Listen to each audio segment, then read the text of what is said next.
Hi everyone, it's Ardith, and today is release day at ellenhutson.com.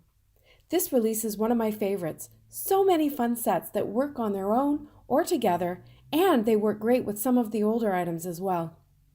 I have a clean and simple rainbow card today, and I started by using one of the new painted stripe stamps to create a rainbow stripe down the middle of a panel of Ranger watercolor paper.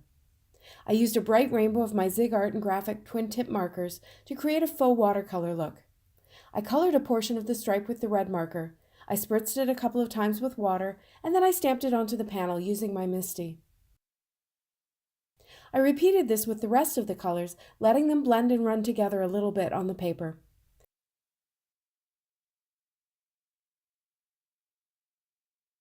Then I had to walk away and let it dry. Patience is not my strong suit, but it was important for it to be fully dry before I started cutting into it. I grabbed the Best Day Ever die from the photo frame set and I placed it in the center of the panel and I ran it through my Gemini Junior. The letters all popped out easily and I stored them in the pocket so that I can use them on another card sometime. I placed a black panel behind the rainbow panel so that the words were very clear.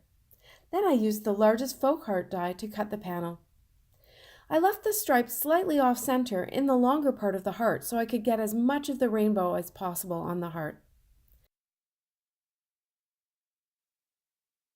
To finish the card, I popped the heart up on a black panel that was adhered to a white card base.